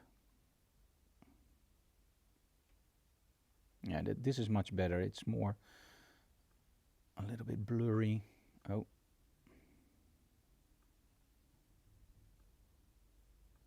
Oh, that's even better. And now the only thing I can do, I have to do, is delete this layer, and there we go. Now we have our old image back with the dark backdrop, and I don't see anything of the problems anymore. And now when somebody goes over my images and they go like, okay, can I just see if he forgot to clone something out? They can just open up the shadows and there's nothing there. Another tip, when I first started our studio, I bought black power cables because you can't see them in the studio. It's the worst mistake you can do. Get gray power cables, because gray power cables always light up in the studio, and then you can see them in the shot and take them out very, very easily. Okay, with this shot, I'm not going to do anything with the lens flares. I am going to go into Luminar. I'm going to go into Neo, and we're going to add a little bit of lighting effects in Neo. So let's go for edits. Now, of course, the first thing we have to do is make sure that we have a nice glow. For example, a little bit like this. So now you can see that it's nice and flowy. So let's go for our skin retouch. Let's go for, there we go. And in this case, let's go for mood. Where do we have mood? Here. And with mood, you can choose different LUTs, and with LUTs, you can actually tint your images, as you can see here. And I think I'm going to go for a little bit more of the creative ones. Here you can actually see why I took so much care of my backdrop. Do you see that sometimes your filter raises the black? If you didn't do it right, you get a lot of mess. And in this case, yeah, this looks a lot better. And it's a simple trick. Took me a while to figure it out, and now I use it all the time, because it just makes it a lot easier with just an adjustment layer. Let's go for cross-processing. Let's see if we got something nice here. I think in the cinematic toning, I saw one, this one, that I really like. Now you can change the amount, you can change the contrast, or you can change the saturation. In this case, let's desaturate it a little bit and give it a little bit more oomph.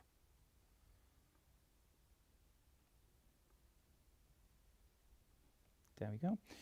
And in the end, you can always, of course, choose for a nice vignette. And this is the nice thing that I like about Neo. You can choose your subject, so you can make your vignette higher or lower. And when you use lighting like this, I like to place my vignette actually here, so I can use light fall off over here. Okay, let's apply.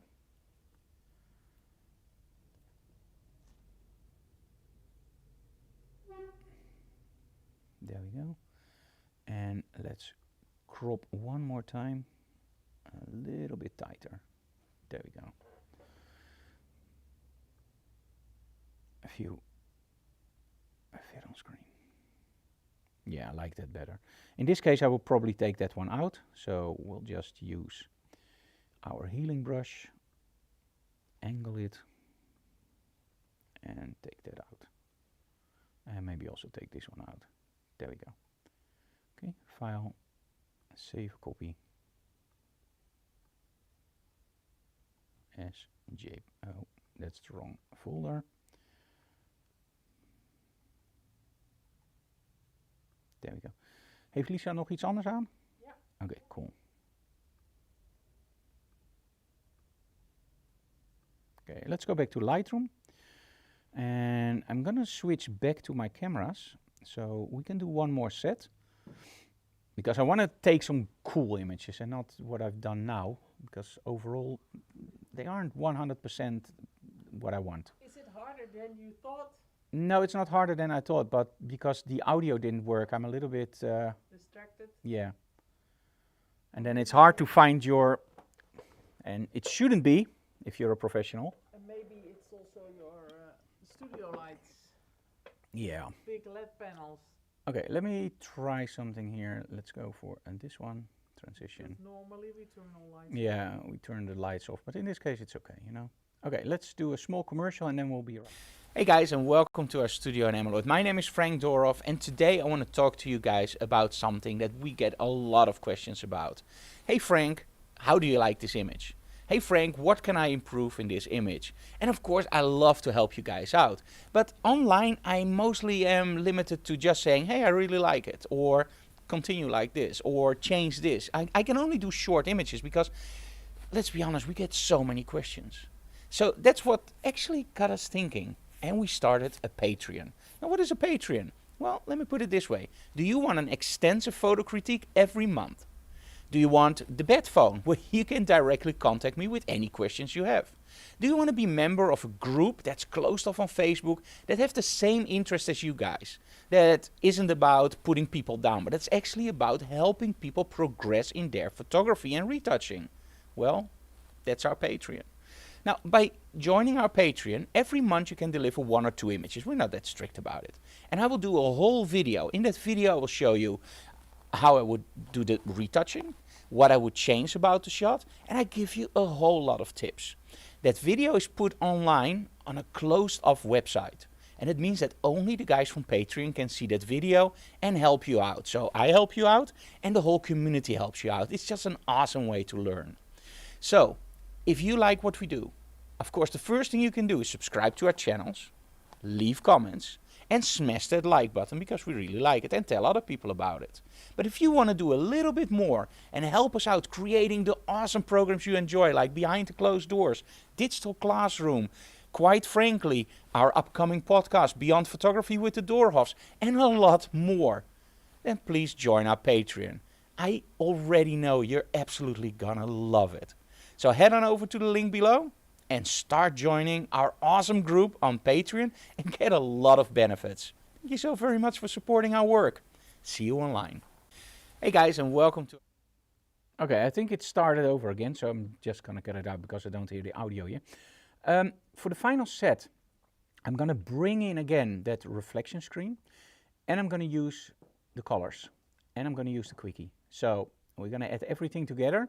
And up until now, I didn't get any killer shots. So let's see if we can get something that's a little bit more interesting and just gets a little bit more creative juices. So, are you ready, Annewiek, to take over? Yeah. Should I put another backdrop on? No, this is okay. We're going to use the reflective walls. Okay. In this case, I'm using a slightly smaller light source, the quickie. One of my favorite lights. Hey guys, and welcome to our studio in Annewiek. My name is Frank Dorhoff, and today I want to talk here, and I'm gonna go up.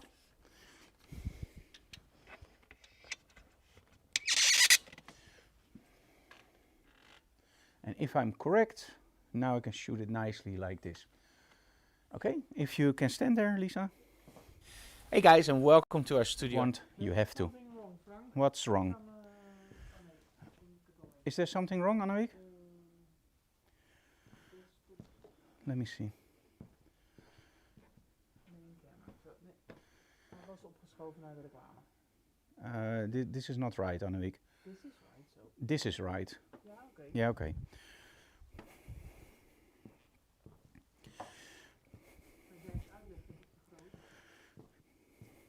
Okay. Let's meter the light. Now, in this case, the heart is actually aimed slightly wrong, so I'm gonna lower it on the strobe. I have to be careful because I have a shoulder injury, so everything goes a little bit slower. Dat je het even weet. 5.69. That's almost f8. So let's shoot it on f8. So we have a lot less problems with our studio lighting. So I'm going to first set up the light as it is. Okay. And as you can see here, I have no problems anymore with my main light for the very simple reason it's cut out. I don't have any reflection, so that's something I want. Can you look down a little bit? Perfect. As you can see here, now we have that nice reflection on the backdrop. Now let's say that we want a little bit more colors in the frame, but I don't want to reflect it directly. Now, angle of incidence is angle of reflection. Said it many times. So why not take that reflective backdrop? Yes, I see your phone, don't worry.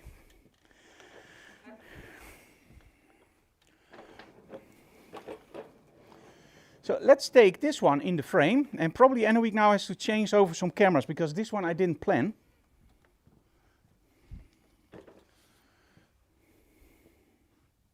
Still okay. Is it still okay? I can see some. Okay. So, oh yeah, of course, we also have the height cam there. So I'm going to use this one here. I'm going to use this one over here. And I'm going to aim them at my reflective surface. Yes, I'm going to use it all. Isn't that awesome? So this one, let's see what happens. Now first I'm going to turn off my main light source. So I want to make sure that I see what I'm doing. I'm going to turn up B, and I'm going to do that on, because I know there's a lot of power going on 1/8. As you can see here, nothing happens, and that's because they're still off. And you need to turn the power on. And watch out for the cables. There we go. Okay, so first the blue one. And let's see what happens. So you can see here that reflects nicely back on my backdrop. I have a lot of stuff there. And of course I took the blue gel off, I just realized. So let's turn the blue gel on again. But you can already see the idea. On the backdrop you can now see my backdrop. But I have to make a slightly more angled version. And of course with the blue. There we go. Now at the red one, also 1/8. There we go. And now of course at my main light source. There we go. Now this is from this angle. And this is the first time I'm getting a shot where I go like, okay, this is nice and creative. So, yeah, let me show you the setup very quickly. There you go. You see all the strobes? No, probably not. It's too dark. It's a lot of strobes. So I have to figure out how to shoot something in between without blocking my lights. Because I have to make sure that my backdrop is in. But it's filled like this. There we go. As you can see here, I see the quickie. So let's crop that out slightly. There we go. And now, just find the right angle. Nice. This I like. I can't do too much because as soon as I go here, oh, that also looks nice. And the fun thing is, maybe we could even walk around our whole model and just use it as fill-in light. No, that's too much. As you can see here, I'm now totally cutting it out.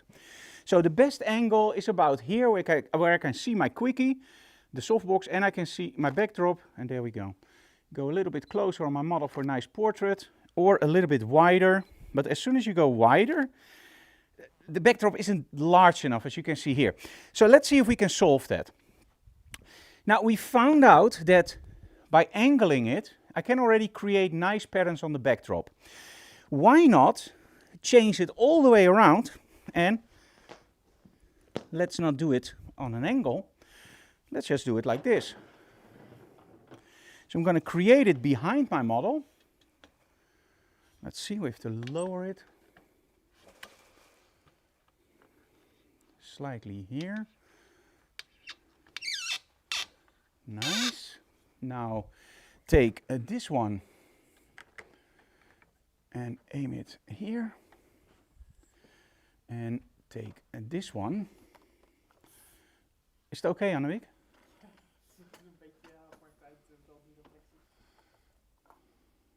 Okay, this is the red one.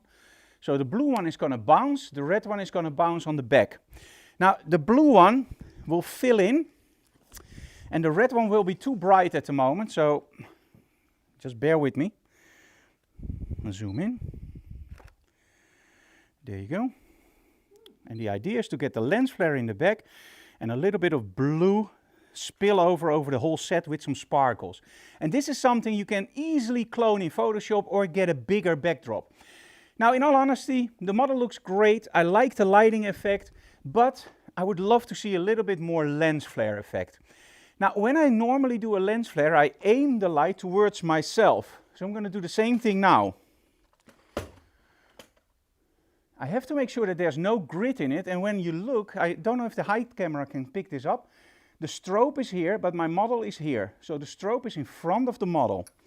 Let's move to the back. Let's change this. There we go.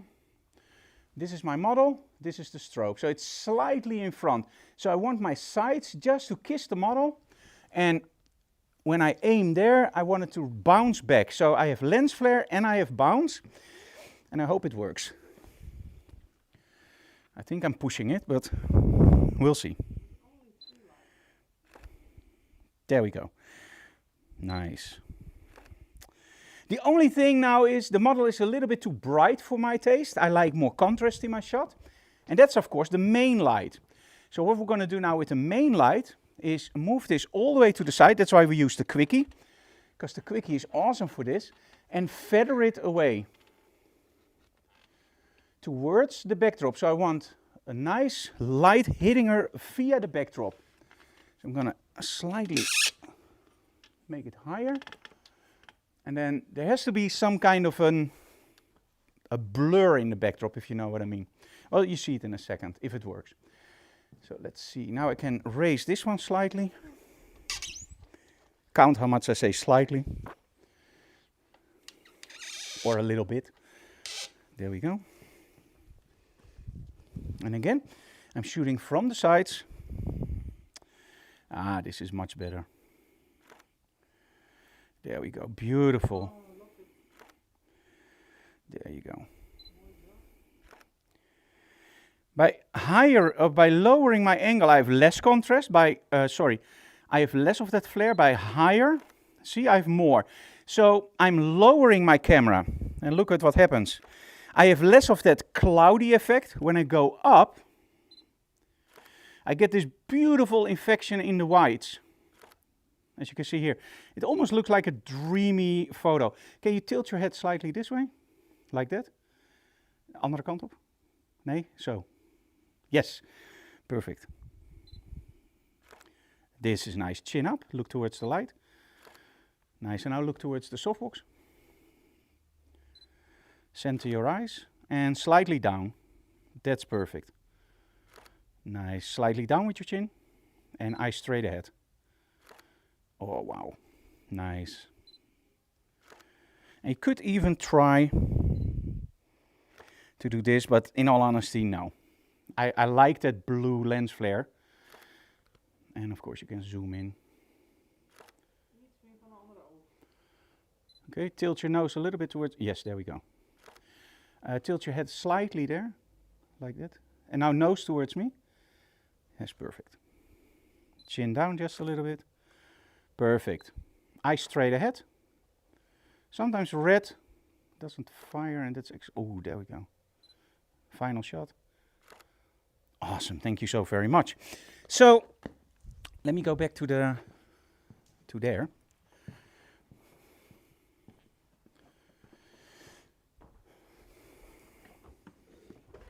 Okay. So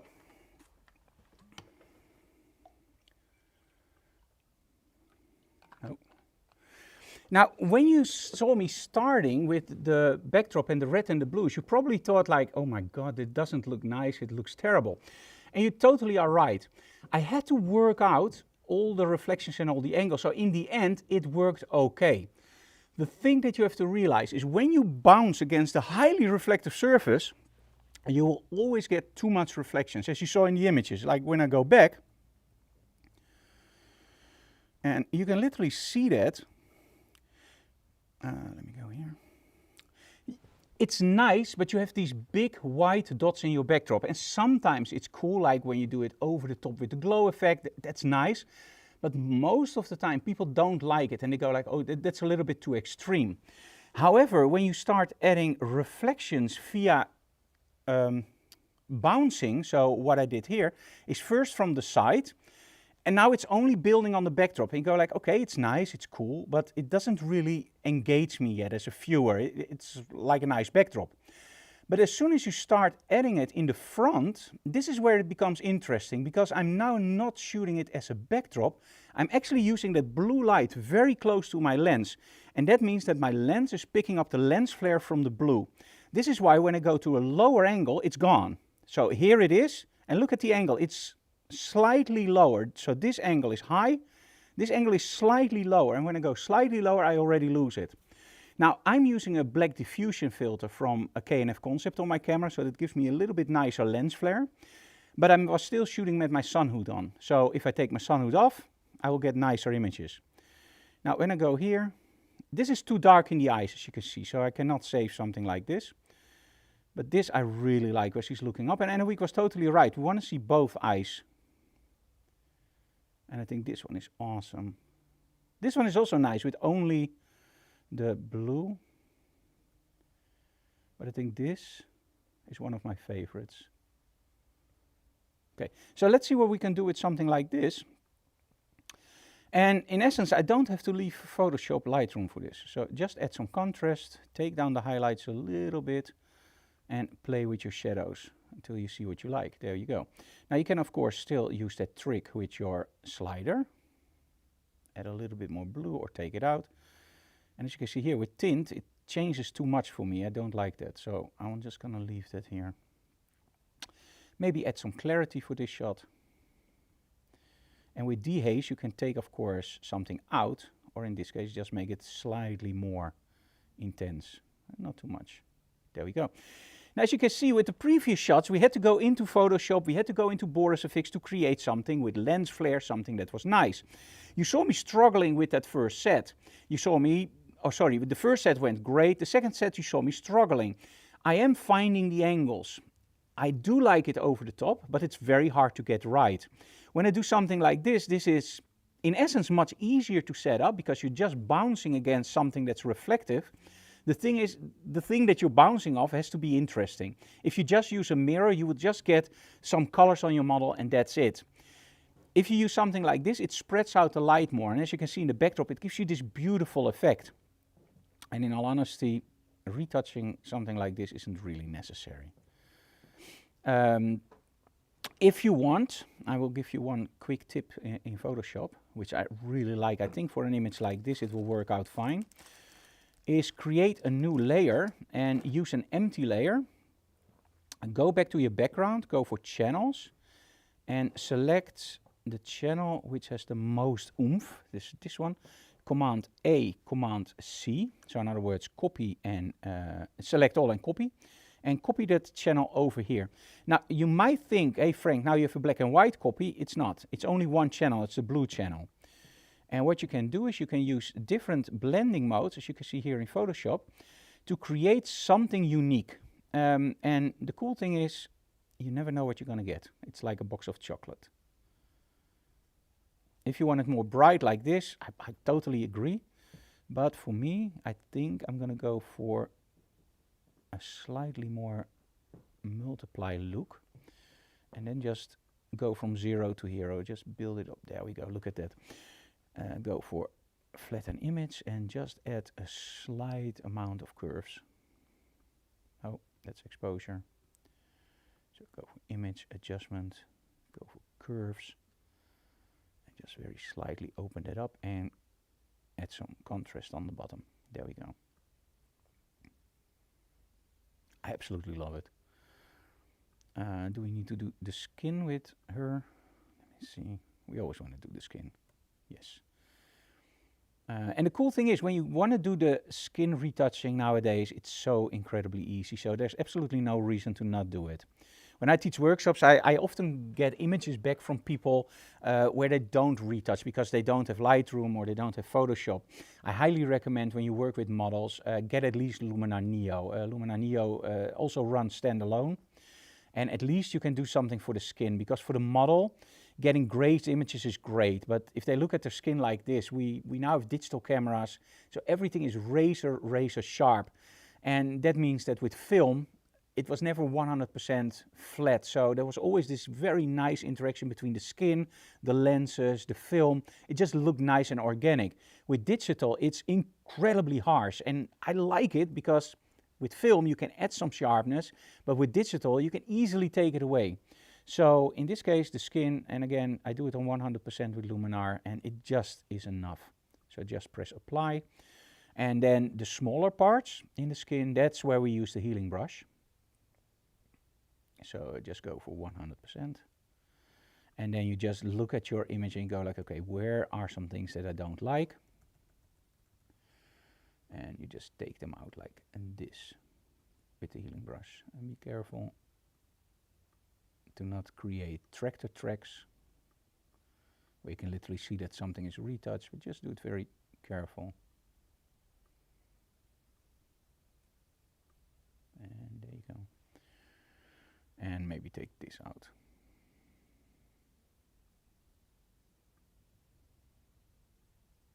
Yeah, that's nice. Okay.